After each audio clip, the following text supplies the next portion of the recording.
So good afternoon, everybody, and I welcome you on behalf of the Office of the Ministry of Ayush from India in Croatia, here in Zagreb, in the Indian Embassy in Zagreb. And I'm very happy that we continue these webinars a long time already. And also, I would like to announce for the next webinar, which will be on the 24th of this month at 4 o'clock in the afternoon with the Raju family. You all know very well Dr. Raju and his family from India. They are now in Hyderabad. So they will give lessons about the pulse diagnosis, about Ayurveda and how to create disease-free society.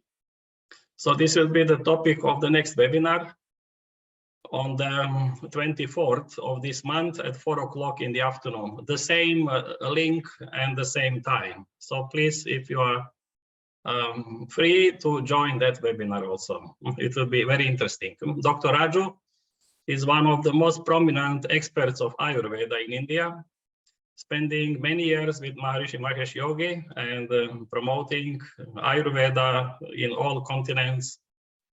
And it will be nice to have from him recent aspects of some knowledge from Ayurveda. For today, I will give you a presentation about one interesting topic, and this is the detoxification methods, and especially in this springtime, spring detox. So for that purpose, I prepared some little presentation. I will put it on, and then we start with the lecture.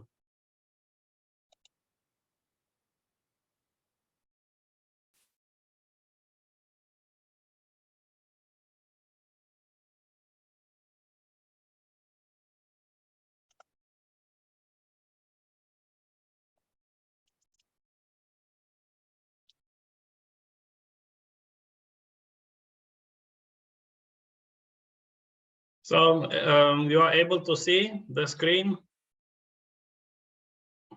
Very good. Okay, thank you. Yes, that's okay. Yes, we see it. Yes. So this also I put later the lecture on the YouTube channel. So if somebody don't like to be seen on the YouTube, you can switch off the camera. But if it's okay for you, you can leave the camera on. And later we will have time for discussion of some questions. So for the detoxification, and it is very ancient knowledge, which was having its roots in India many thousands back, and it was transmitted from different masters, especially in the field of Ayurveda, how to keep the body in a good condition, to purify from the toxins, and to maintain a good state of the health. And I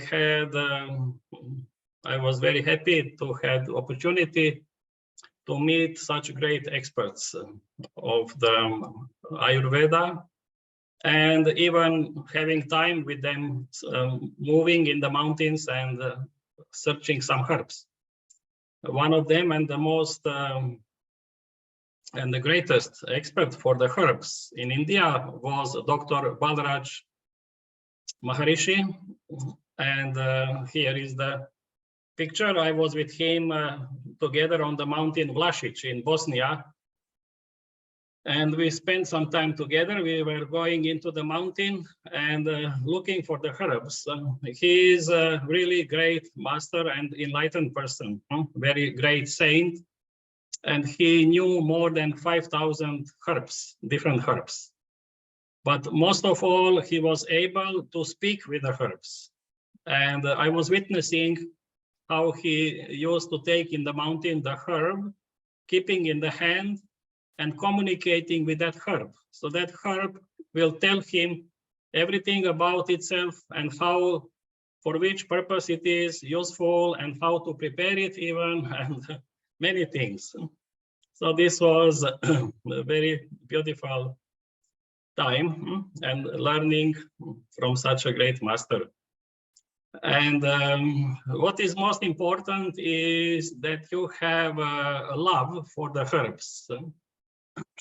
It is on the, because you need to connect with the plant as with a living being. You need to appreciate that plant, that it is the living being, that it has its own intelligence, it has its own mind, it has its own emotions, it has its own soul. So in that sense, approaching the herb, then the herb on that deeper level will be able to transmit you a lot of knowledge.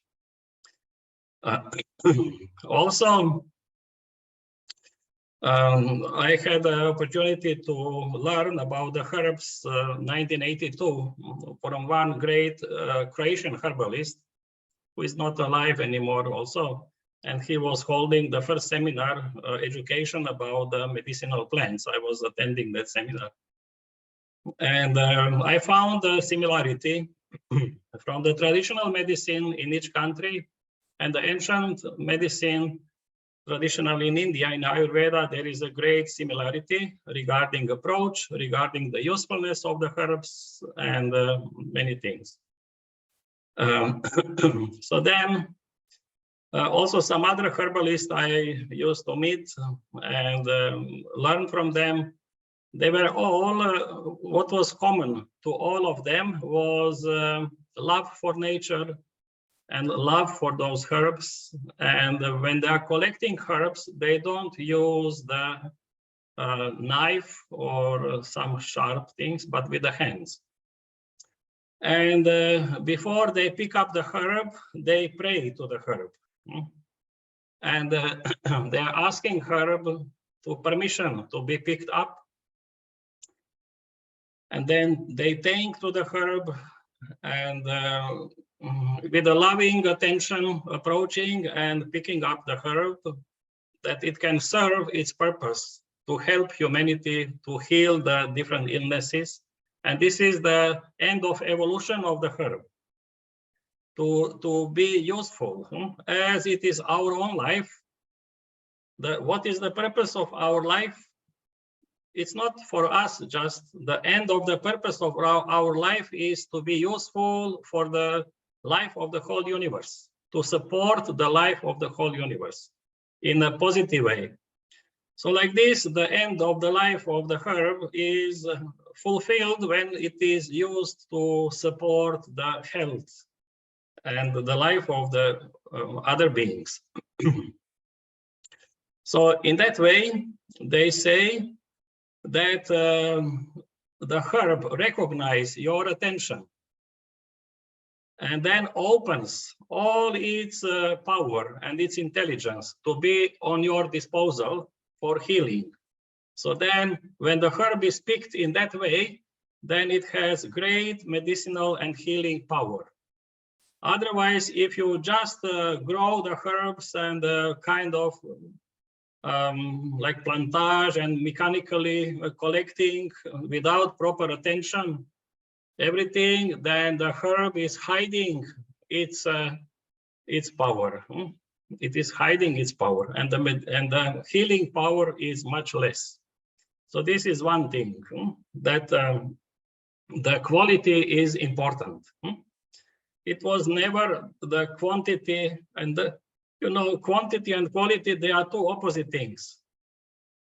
If you go by quantity, you will lose quality. If you take care of the quality, you will not be able to work on the quantity so much. So these are the knowledge, the things. This is the knowledge which must keep its quality value to be useful.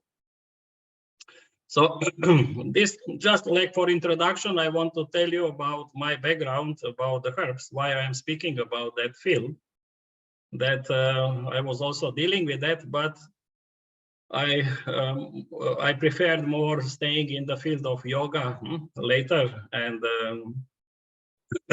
This also I received on the 2010 reward from the World Academy of Ayurveda from India. This is the oldest Ayurvedic organization in India. As Vanaushadi Bisagacharya, this is the herbal scientist. In a way, they acknowledged my study in that field.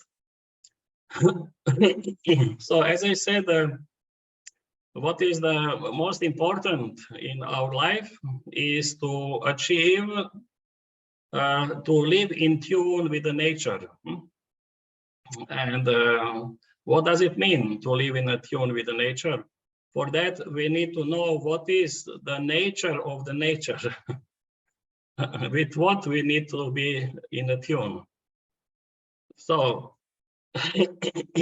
and from that, for that also we have experiences from the great masters in the field of yoga and Ayurveda. They are telling us about what is the nature of life, and that it is bliss, that it is happiness. The nature of life is expansion of happiness. That it is the Sat Chit Ananda, eternal internal consciousness of bliss, of happiness. This is what is the nature of life, the light, the pure consciousness, fulfillment. And what is, and health, perfect health is the nature of life. And what is the disease is lack of health. The darkness is the lack of the light. The suffering is the lack of happiness. So it means something is overshadowing, something starts overshadowing the light and the nature of life. And then this overshadowing we are calling impurities. Those impurities are overshadowing the true nature of life, and then it is bringing darkness and then mistakes and suffering and illness and all the rest. So what is the process of purification or detoxification? Is to remove those impurities, not only from the physical level, but also from the mental level. So what are the impurities on the mental level? We know from the teaching of yoga of Maharishi Patanjali, the first two limbs, the first two areas of yoga with which we are dealing is yama and niyama.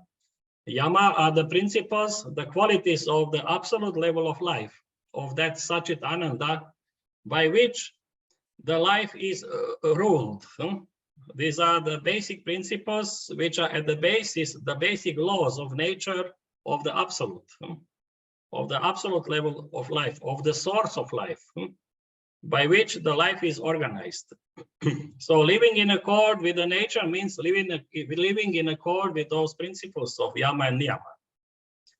So I will not go now in detail about that. This is very common already. Everybody knows the yama principles like non-violence, truthfulness, non-possessiveness, the brahmacharya, living purity of life, and not harming anybody, not lying, asatya, asteya, aparigraha, brahmacharya. And the yama principles, living purity, shaucha, contentment, santosha. Then tapas means the process by which you direct your life in a positive direction, doing only good, what you know that it's good, and not doing what you know it's not good. This persisting in that, in the life. Having firm determination to be better, to do good things. And Swadhyaya, studying our own self by meditation and by reading different ancient scriptures which are describing the nature of the self.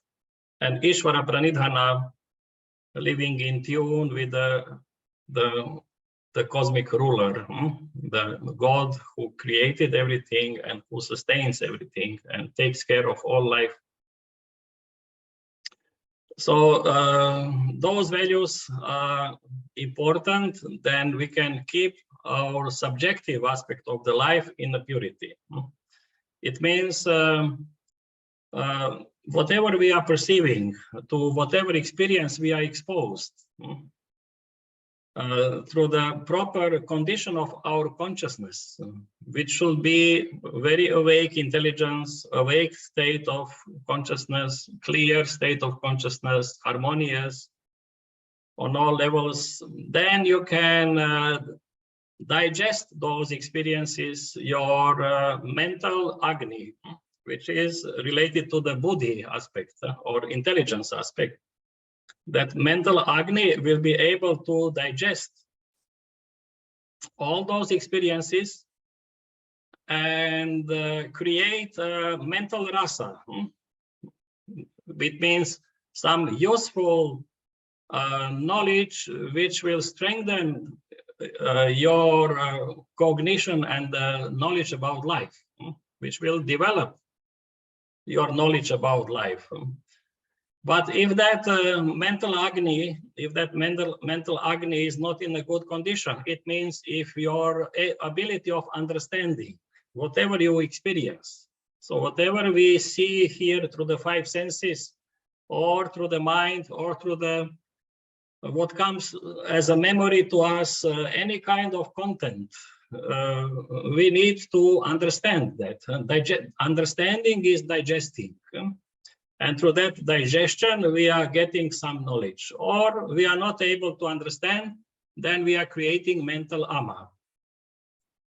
Then mental ama comes in the form of different negative emotions, like anger, hatred, egoism, and jealousy, and all others. So that mental ama is mental impurity, which is blocking the normal function of your mind, or your consciousness, for the evolution. So we need to make detox, mental detox, to clean up our mind, to clean up from these negative conditions, which we usually suppress and put under the carpet, as they say. We think that this will solve the situation. No, but there is a process in the practice of yoga how to make that mental detox.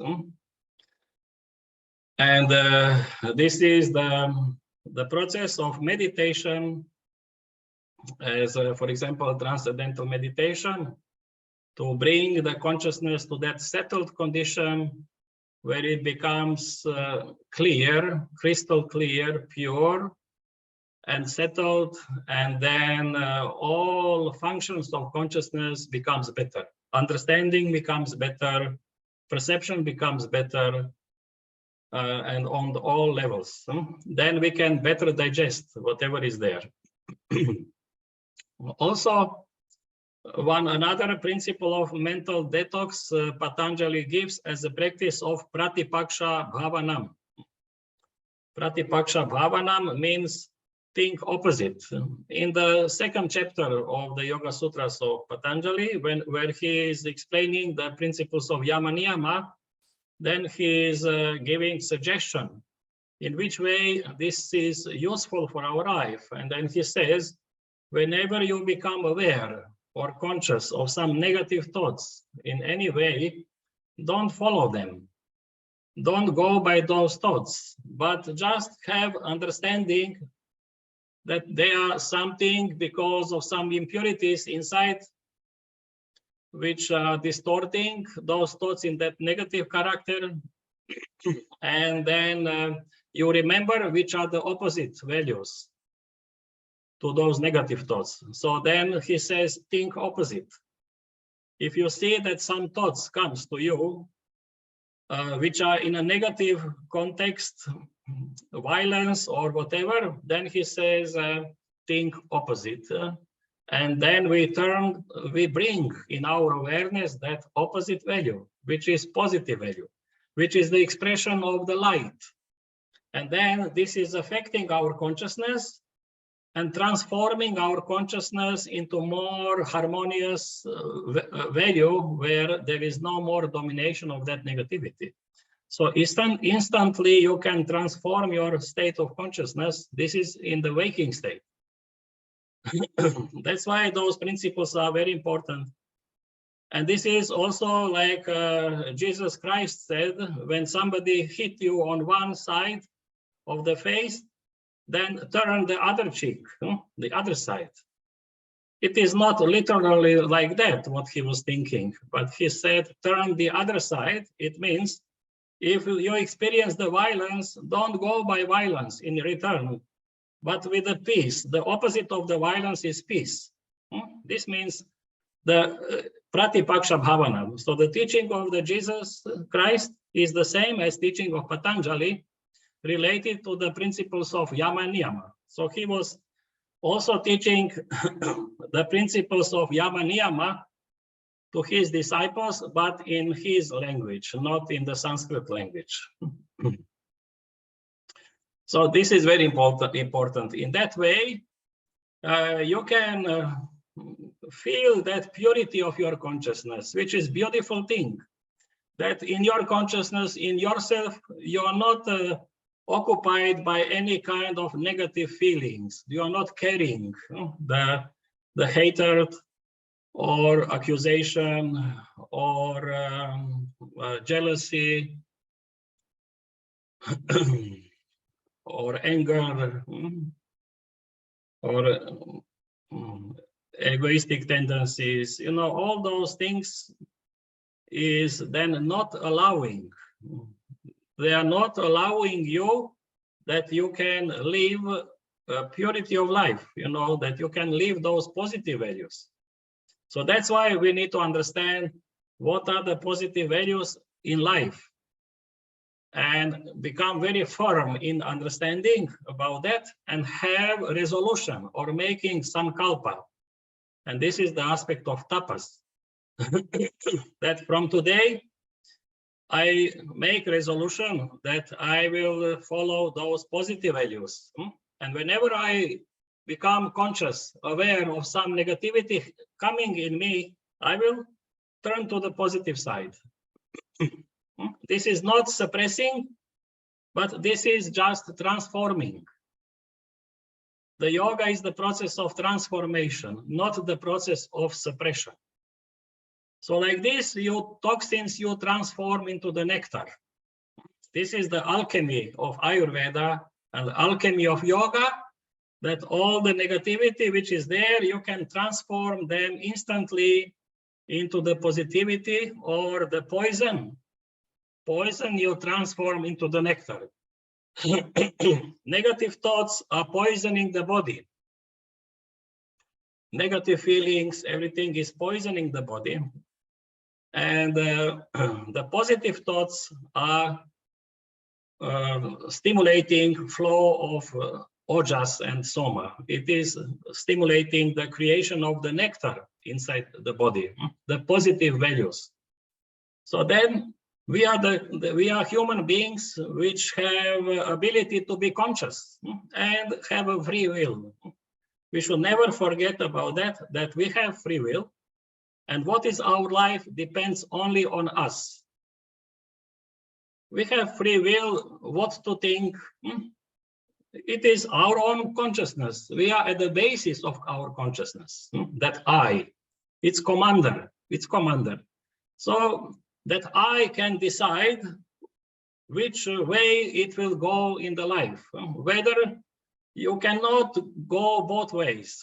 It is also what Jesus said. You cannot serve the two masters or sit on two chairs. You need to decide.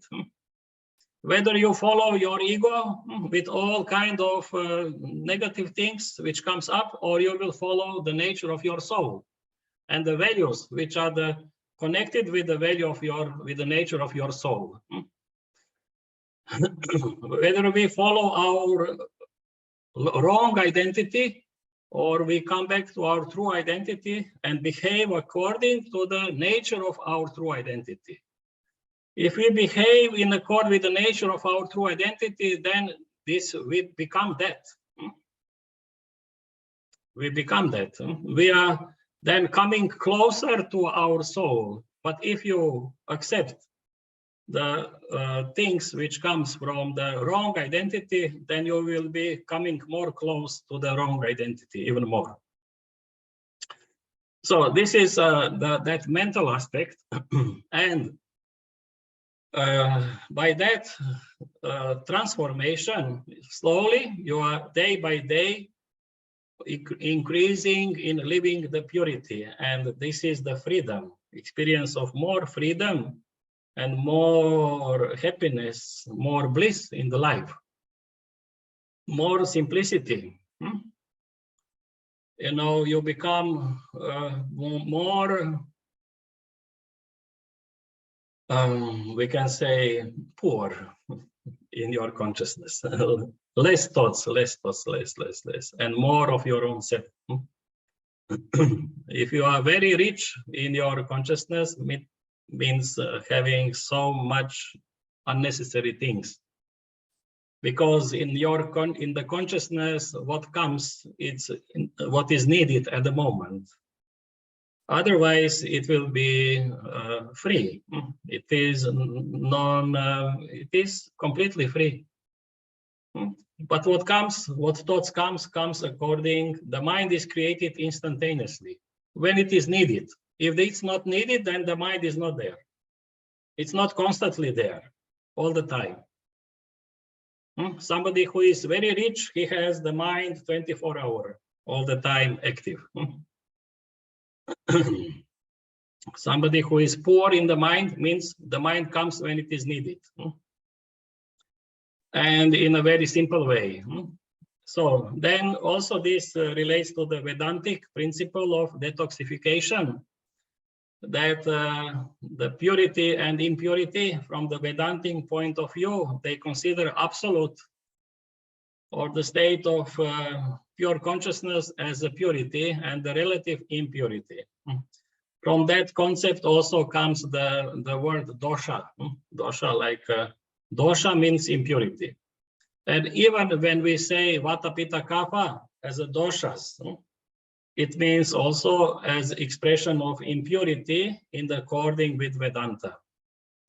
But how we deal with that impurity, which is characteristic of this relative field of life, how we can live the purity in impurity by bringing impurity into the state of the balance.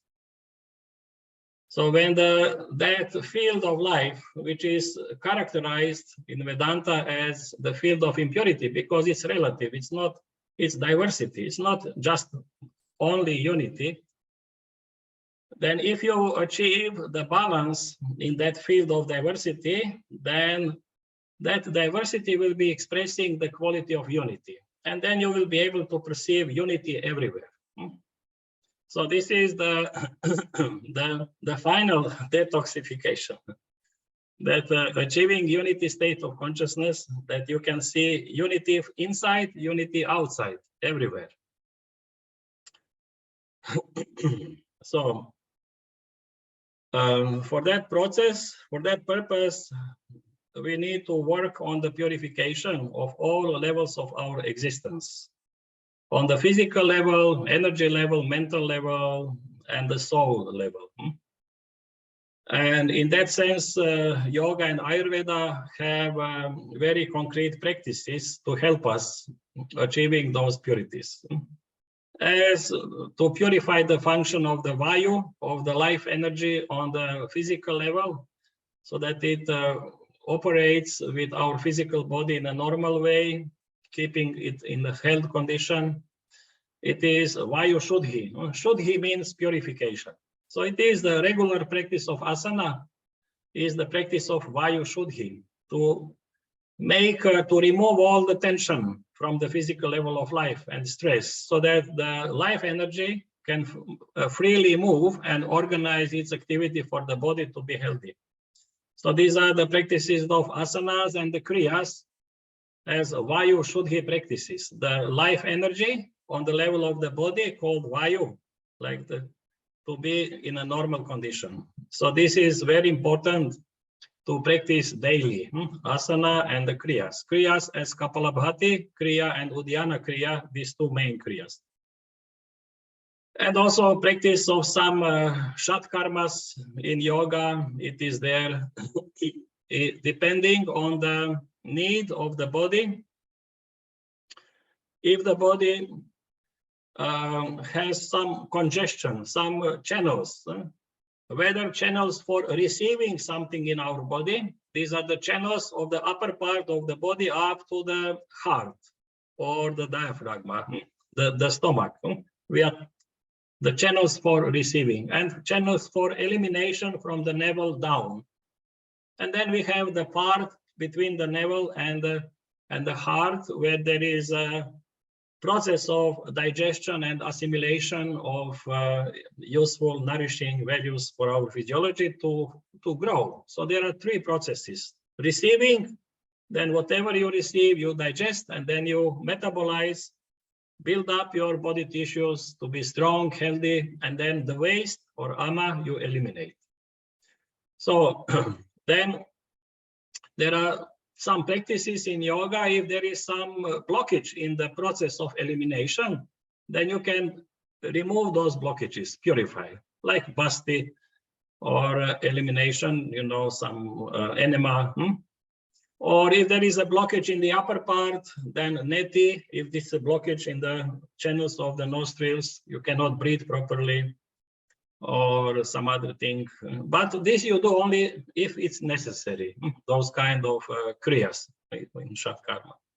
It's not for a daily use as some kind of regular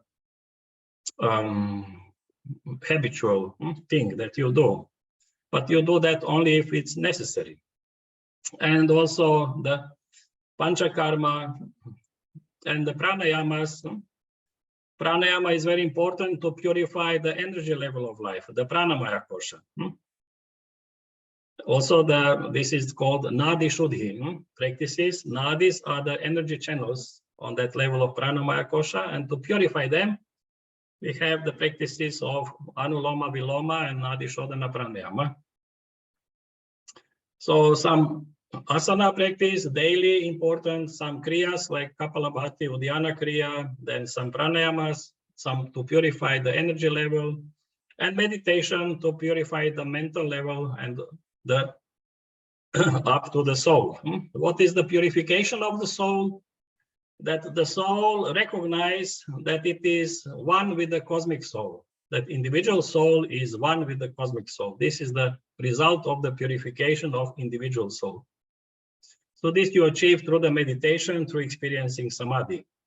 In Ayurveda, we have panchakarma, very systematic procedure, very intelligent from the ancient times, how to bring all the doshas, the vata, pitta, kapha in the balance, and how to remove impurities from the body. So now, next thing is that we need to consider how to live in accord with, as we say, inner nature, in accord with the nature of our consciousness, which are the principles of yama niyama. Then how to live in accord with the nature of the body. We need to understand how the body functions, what is its nature, how to improve its function. And then how to live also in accord with the routine of the day and according to the seasons. This is very important because different seasons have also specific values of vata, pitta, kapha. We know that the vata is dry and cold, the qualities. So the weather time, the season, which is dry and cold, will be increasing the vata principle, and also in our body will be increased that principle. Also the pitta is the mainly summer, where this is the fire, more dominated element, and also the kapha is cold and wet like springtime or winter time.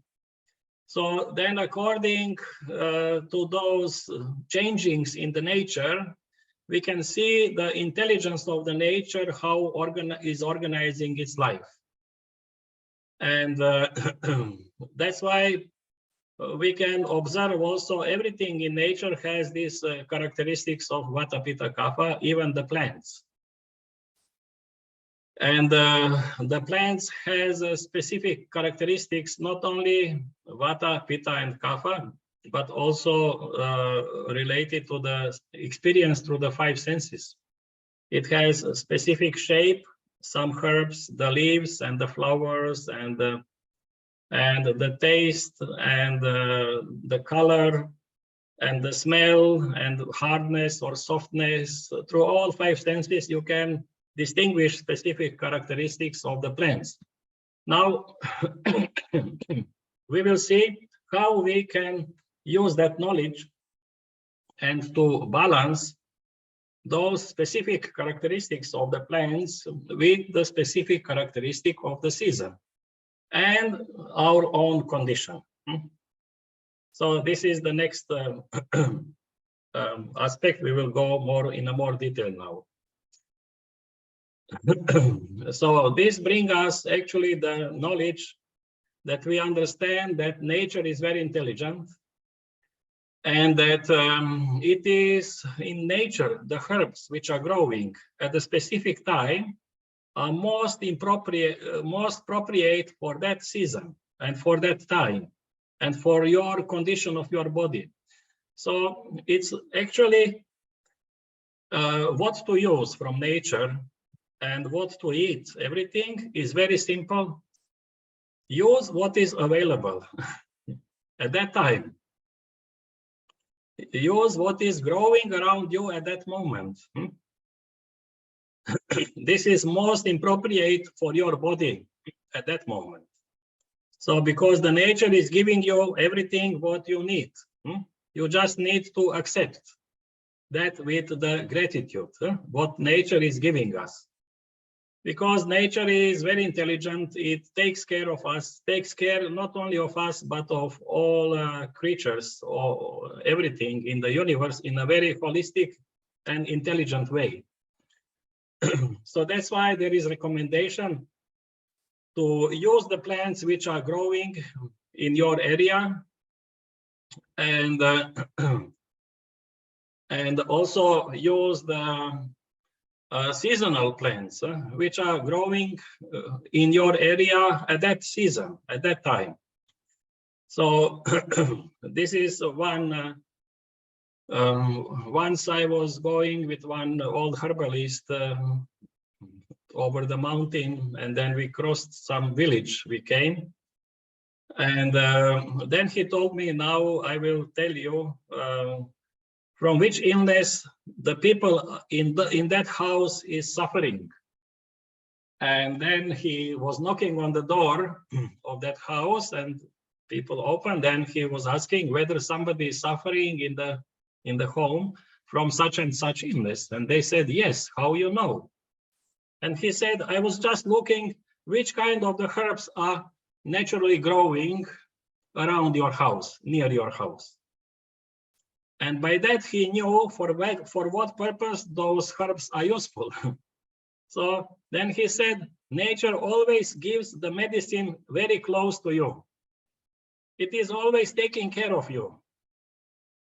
But what today people are doing, if they are living in the nature somewhere or having some garden around the house, they are using all kind of the machines and digging that earth and putting some kind of the grass, which is growing there, useless, to make everything like for the picture, very nice, and everything cut and some on some grass which is not belonging at all for that kind of soil, to put the bushes and the grass. So this is non-intelligent. What is intelligent is to allow around your house, in your garden, everything to grow how it wants to grow. So you need just to prepare the field and keep the field free for the intelligence of nature to sow its own seeds, which is for you very important and useful. So then intelligence will have its open hands to help you. It will start, the plants which will be growing around will be those plants which are very important for your health. So please don't make such kind of the gardens. And this is misusing the land. Just allow nature to work on the land, on the field, and grow according to you and your family, which is there, what it needs. And even it's more beautiful seeing all variety of plants and everything growing around your house. You know, it looks little more as a little wild.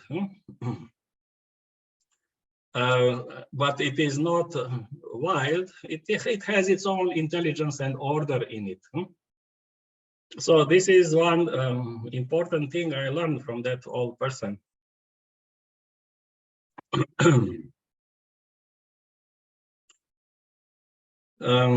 So another aspect regarding detoxification is the detoxification and the principle of tapas. As I said, tapas means not torturing the body, not kind of putting the body under severe restrictions and then suffering along with that. But tapas should be the practice which brings every day more bliss and more happiness. And the tapas should support the normal function of the dhatus, of the body tissues. It means if one aspect of tapas, we can say like fasting. We take 1 day fasting or 3 day fasting or 1 week, some procedures of the detoxification and purification. It must be adjusted to your condition, so that kind of fasting should not disturb the normal balance of your doshas. Should not make it worse, this balance. And should not weaken the dhatus. So if you are fasting, you need to know how much for you is okay, depending on the condition of a person. For somebody is good fasting 2-3 days, for somebody not, only 1 day, or only mild kind of fast with some soup or something.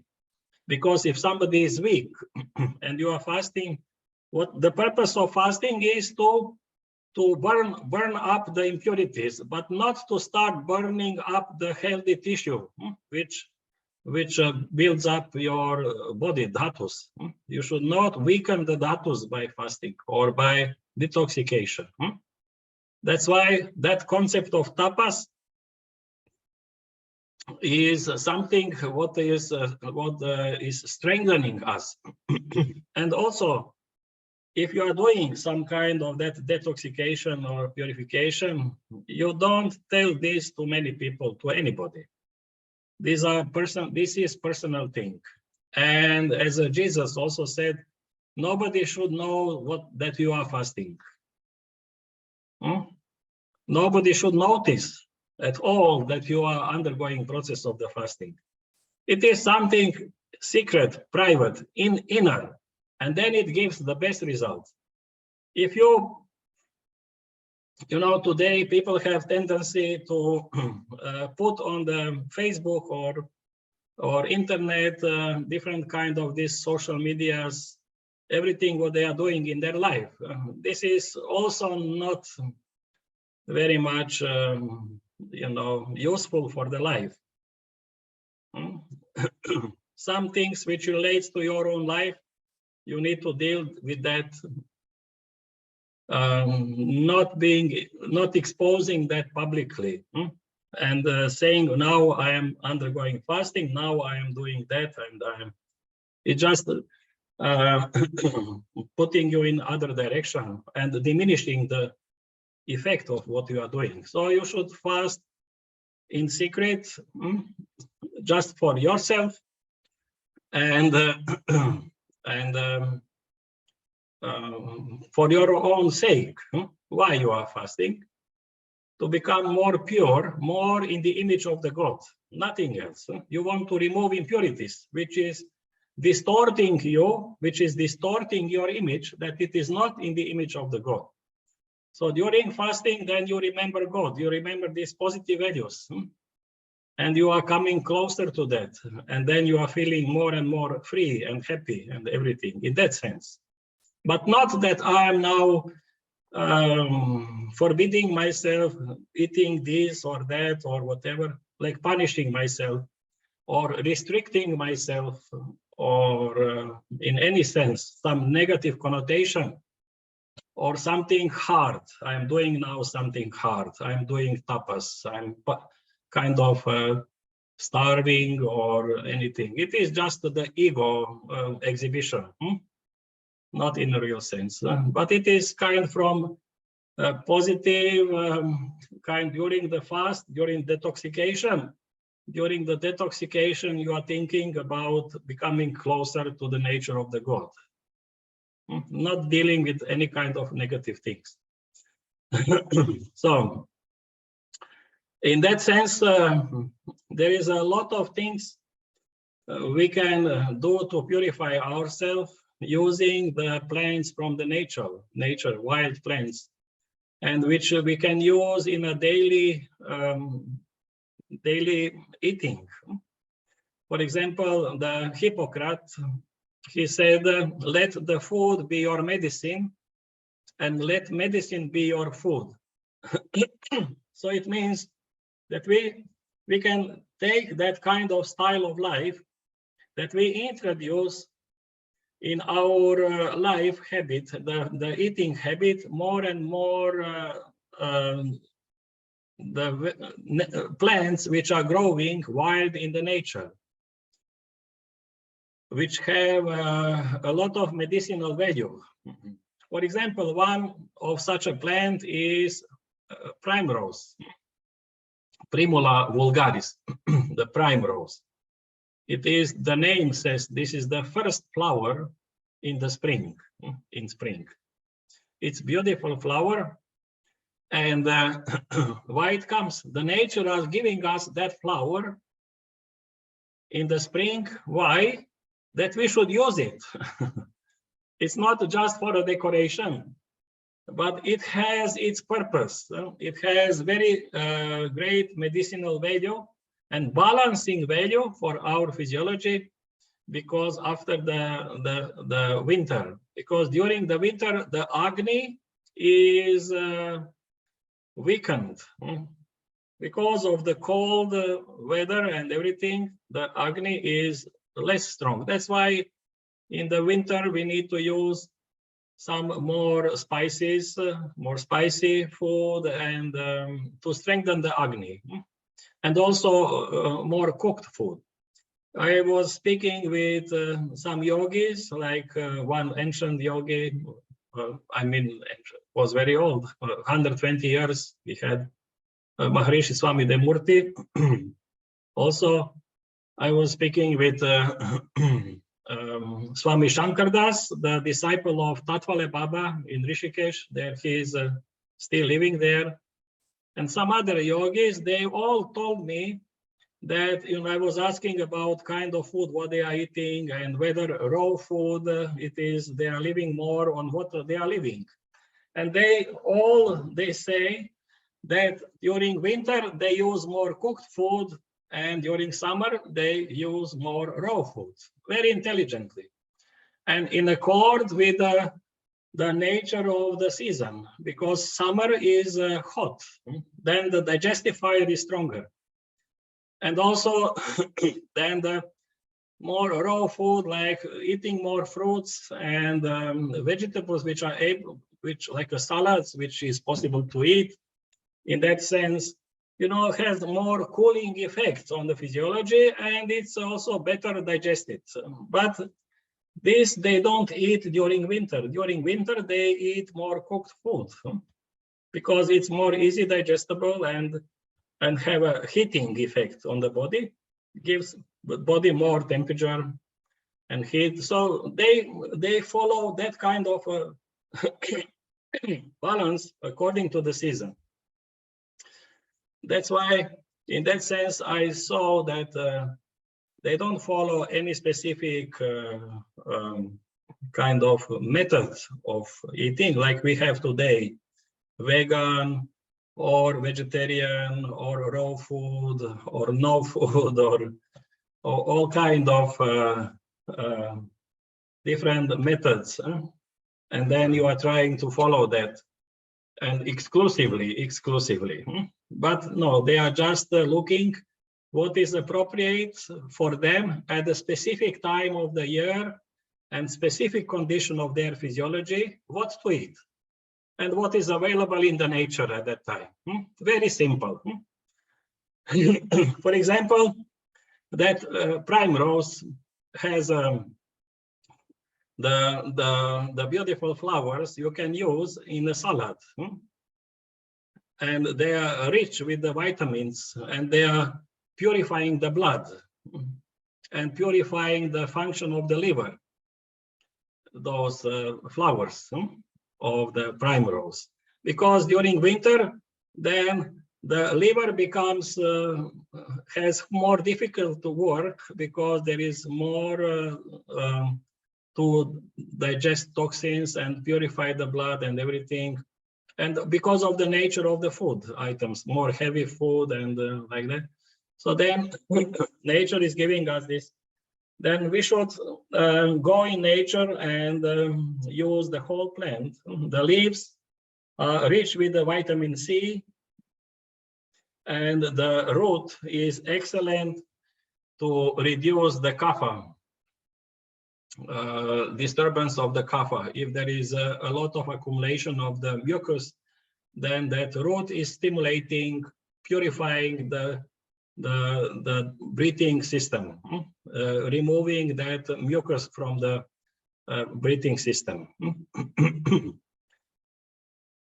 To it neutralize that kapha disorder. So the root to balance the kapha, the flower to balance the pitta, and the leaves to balance the vata.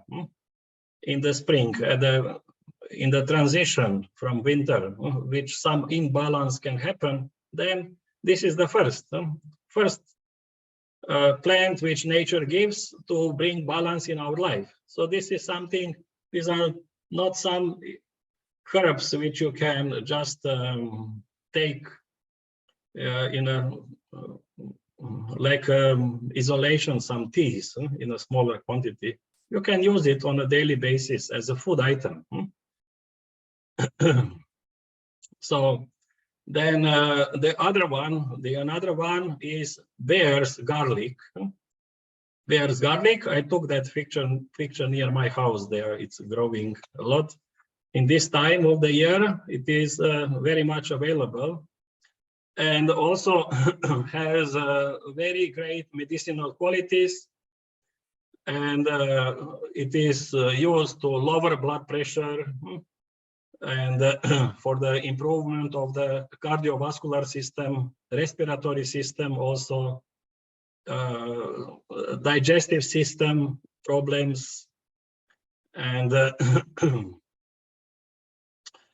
and so this is also very common. You can use it as a food item. Instead of spinach, or how you call it, you can prepare it for cooking with some rice and some spices adding, and it's very tasty, but very healthy. Also, it has property to kill all kind of parasites inside the body.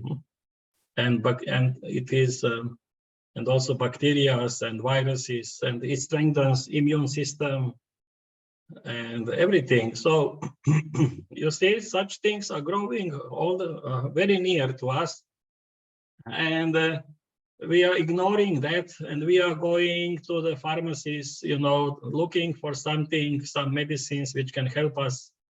And this is the near your house, and if you take it and use it, it's for free. And also the best medicine that you can use as an eating item when it is growing now at this time of the year in the spring. Also dandelion also has the yellow flowers, you see, and the leaves are very rich of a lot of vitamins, vitamin B and A, C, and K, and also reduces blood sugar and very healthy for the function of the liver. It has multi benefits for the body. So you can look. I would recommend you that in your language, in your country, you can find some book. There are available books about wild eatable plants. The wild eatable plants which are growing in nature and which are for eating. And there you study that and go outside and look for those herbs according to the time of the year and use them, collecting them and using them, applying in your daily kind of the eating. So like that, you will get really the best of the nature for helping your health. Forget about the shops, these biological shops, this or that kind or whatever kind.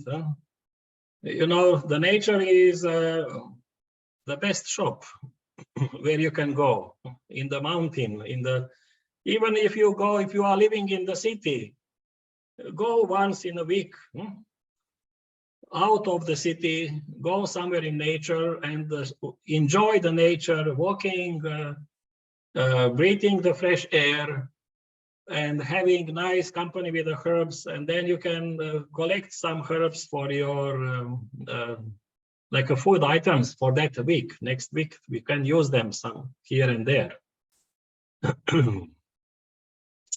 Also this lungwort, this is for the lungs because the leaves are similar as lungs, the shape. And so there is also kind of knowledge of using of the herbs according to their shape as similar to the shape of the body parts. For example, they say like the almond, the white almond, when you take off the skin, then that white almond you soak in the water overnight and then eat 10 almonds in the morning like this. It's very healthy for the white of the eye. Becoming, if there is a kind of inflammation or redness or anything, it will become again white. The black pepper, chewing 2-3 seeds of black pepper. Black pepper is that black part of the eye inside. It improves the vision. And we know the pepper is the pitta, and eyes are related to the pitta. It strengthens the pitta for better vision, and like this by similarity. And the nut, not hazelnut, but the has a similar shape like a brain. It's very useful for the function of the brain. Walnut, walnuts. So like this, there are different kind of very intelligent things which you can relate. You don't need to have a big knowledge. You just go and So like this is very useful for all kind of the lung problems and kapha. So you can see that in the spring, mostly you have domination of the yellow flowers, the plants, and with specific values which are there to balance the kapha, excess of kapha. Mostly in the springtime, the plants which nature organized to grow near you is those which have quality to bring the kapha into the balance, and also to purify the liver and the blood. In the summer, you have more the fruits and the plants which have a cooling effect to balance the pitta. For example, you will find that mint plant is not growing now, but it is more towards the summer when where there is more heat in the nature. Then the mint plant comes, and then this also Melissa officinalis, Melissa, and the mint, and such plants which have ability to cool down.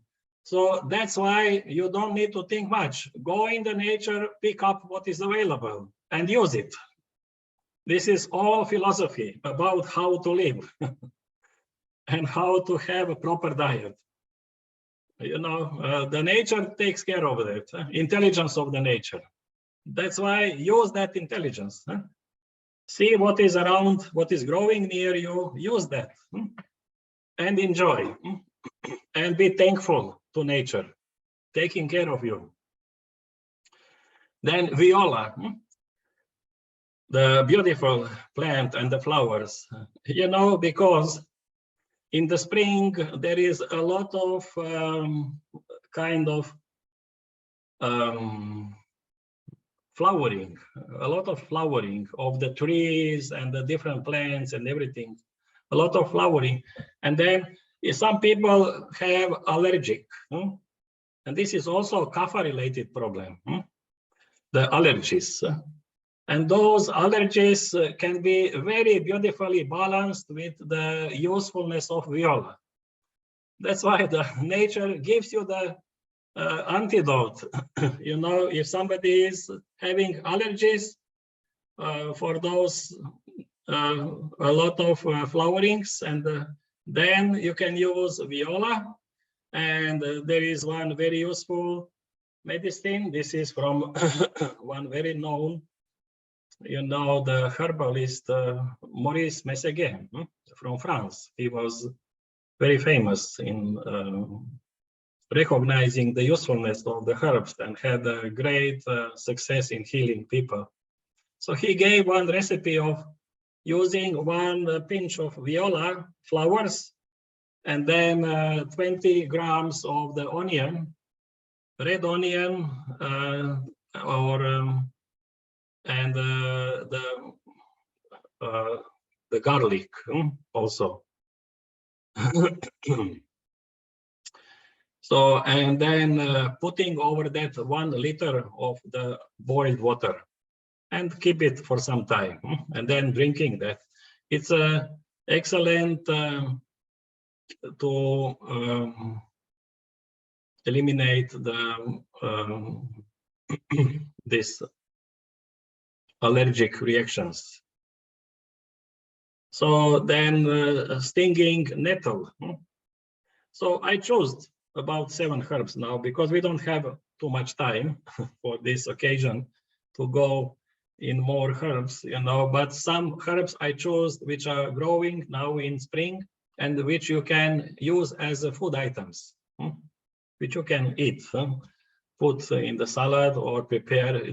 This nettle you can also use as some vegetable for cooking, like leaf vegetable in different recipes. You can just replace some what you find in the market, which is out of any strength.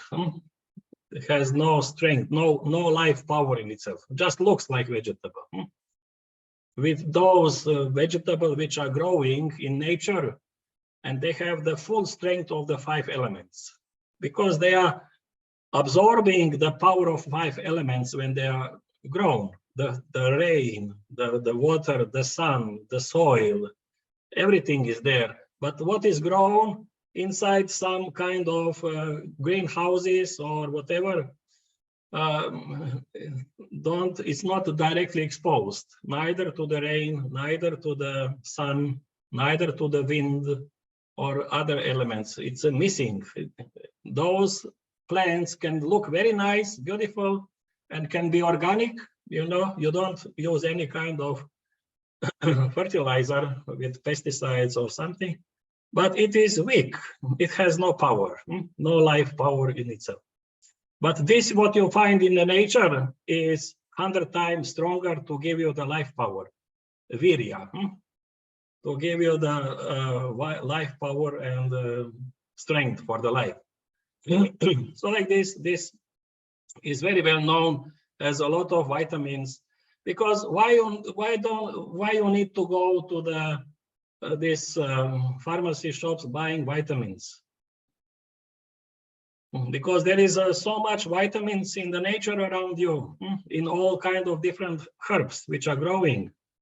And then if you are using that, you don't need to go to especially to eat some kind of pills with some vitamins. These are the best form of the vitamins which are in the herb itself, there present. Because like the sap in the apple or in any fruit, if you extract that sap out, then it will become spoiled after some time. But if it remains in the apple, it will not become spoiled inside the apple. So that's why extracting things from we want to use the whole herb, not extracting specific vitamin, this, but take the herb which has a lot of that vitamin. Then it is the best integration of that in your physiology. For example, that nettle has against, it's very useful against arthritis and different inflammatory processes, especially the joints.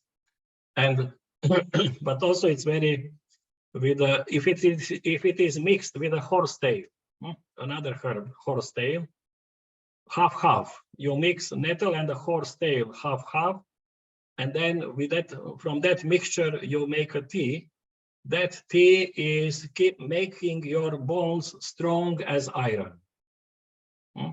This is the best medicine for making your bones against osteoporosis and such things, drinking that tea.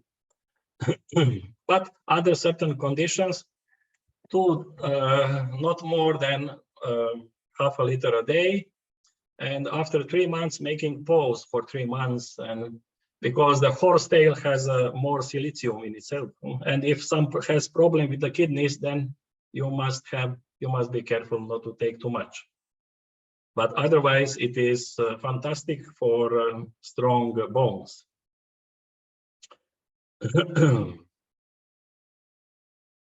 So just to mention the main thing what I wanted to tell you actually is that detoxification is the best way that you spend more time with the nature and be positive in the life, and research nature, learn from nature, what is growing, why it is there. It is for us, and use those plants in your daily life. And this already will give you great benefit for your health. And then along with that, you can do some fasting, or 1 day or 3 days, like 1 day. And then you can you know, like if you are a vegetarian and you can take only one meal a day, some soup, or you can be just on one juice. Here are some guidelines for general fasting. For example, you can make in the morning, what is recommended is to take lemon juice with the water and with the honey, and also during day you can you can use such kind of little lemon and orange juice, and you can put pine tree honey is very useful. For example, 2 tablespoons of honey, and then half a liter of orange juice, and the lemon juice, little, so like half a liter of orange and some lemon juice with that, and half liter of water, and 2 tablespoons of honey. If you have pine tree honey, it's the best option. Then you mix that and keep that during day. When you feel hungry, you can drink that. You can be just on that one day. You take few sips when you feel hungry. Otherwise, then you need to drink boiled water. And you boil water for 10 minutes, then it becomes alkaline. This is the Ayurvedic water. When it starts boiling, then allow boiling to continue for 10 minutes. Then keep it for use. And then it has alkaline quality only after 10 minutes of boiling. And during day, drinking that water, and from time to time drinking that juice. And it's excellent for purification. One day, just like one day detox, which is very simple and very helpful for the body. Or you can prolong it to 2 days, but this is individual thing, depending on a person. And also, it's important to see what is the digestive system of the person, and what is the elimination situation with the person. The normal healthy elimination means 2 times a day. So if person is missing 1 day elimination, then it should be he should do enema in that case, you know, to like a basti with the water, or with to purify the large intestine. It should not stay that you should not that you are not going to the toilet more than 2 days. It is not, then it is considered, then you need to do that kind of cleaning, because the stool, when it is coming one after the other from then it is mixing and creating much stronger toxins that only from one stool. And then it is staying and then coming back into the large intestine in the blood and poisoning the body. So there is a lot of recommendations in that sense.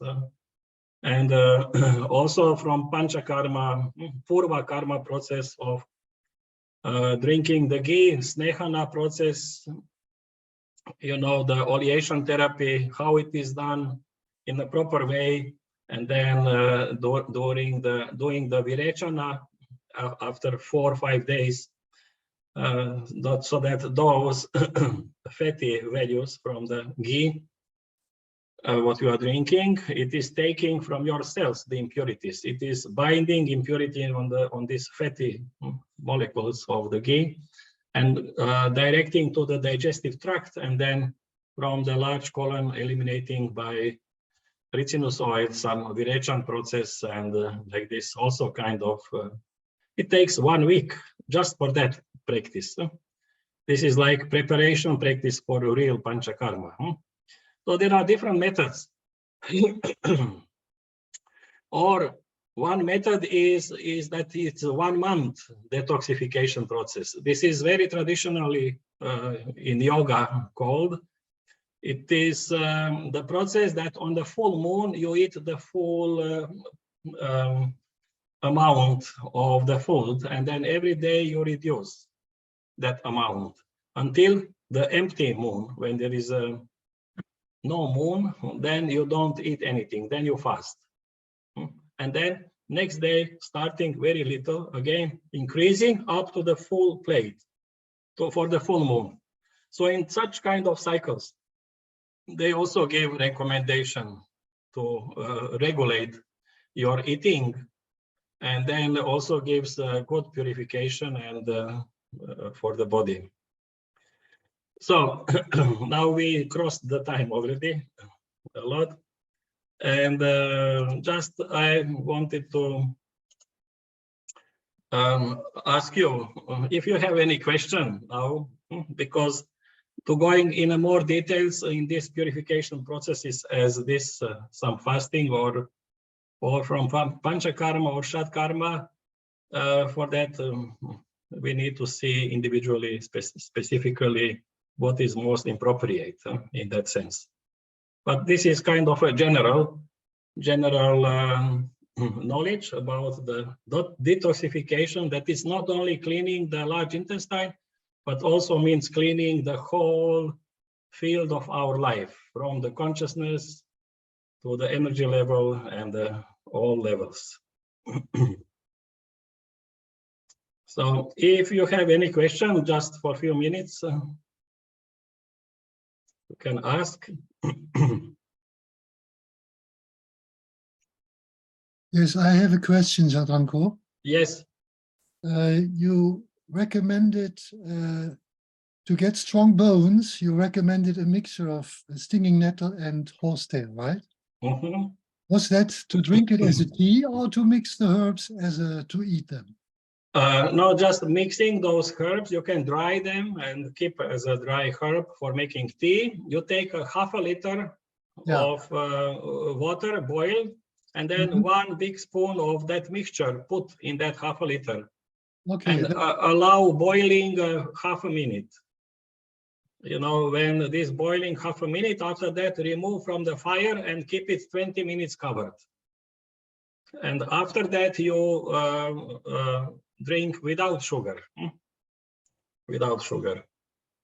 In one stroke or over the day? For it's that half a liter for 1 day.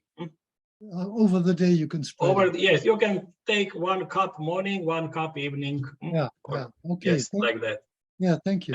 And also practicing asana, kind of, you know, staying longer in some positions where you make a pressure on the bones, because the bones needs pressure from both sides to stimulate piezoelectric effect. That current is created, which will bind the calcium in the structure of the bone. So that's why the pressure is important on the bones. So you must do some exercises where you are exhibiting pressure on different bones of the legs, of the hands, of the body. You know, keep it under the pressure for some time. And this is very healthy. Like, you know, the teeth. If you are having chewing good and creating pressure on the teeth, then it will become more healthy. But today people eat more smoothie, everything. That's why the teeth are decaying. You know, and for example, the astronauts, they have problem with osteoporosis, astronauts, because they are in this kind of without weight, the condition. There is no pressure on the bones, and the bones become very weak and fragile. They have a big problem with that. Stretching is not enough to keep pressure. No, not only stretching, but exercise. Yeah. You know, like this is important in yoga. You need to do also exercising, dynamic practice, some like Surya Namaskar, or you know, doing some exercise. Very important for the muscles, for the bones, for the body tissue.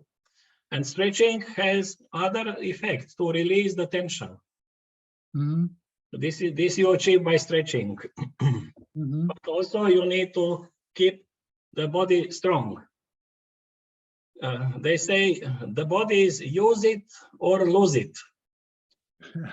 So it's not that you lose less, you use less, it will longer last longer. Mm. No, you need to use your body every day, exercise, and but in an intelligent way, not to damage yourself. Yeah. Okay. Okay. Good. Also, it's good. Sesame seeds, you know, these are also good for the calcium, the source of calcium. Like tahini, what they are creating from the sesame seeds to introduce into the food. Oh yeah. Yeah.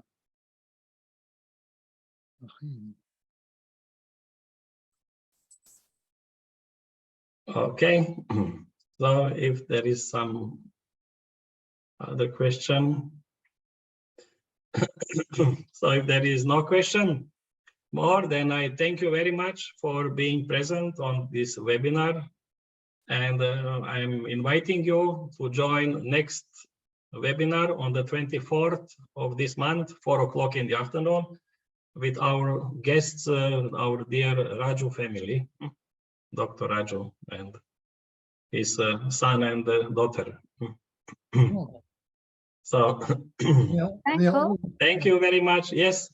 Jadranko, Yes. would you give us some more knowledge, maybe one afternoon, on identifying all of the wild herbs we can eat? Yes. Yes, we can organize some other time. But as I said, see for the books, you know, which are written on that topic. There is quite good books. You know, about wild eatable herbs. You search for the wild eatable herbs. And there you will find a lot of details, knowledge about that. Thank you. Okay. Thank you very much. So, thank you very much, and I wish you all the best. Enjoy the nature and excellent health, and enjoying the nature of life, which is bliss, to move in that direction. You gave us a good impulse to move in that direction. Thank you. Yes. Thank you. Thank you very much. Bye-bye. Bye. Bye. Bye-bye. Thank you. Bye. Thank you. Bye-bye. Bye.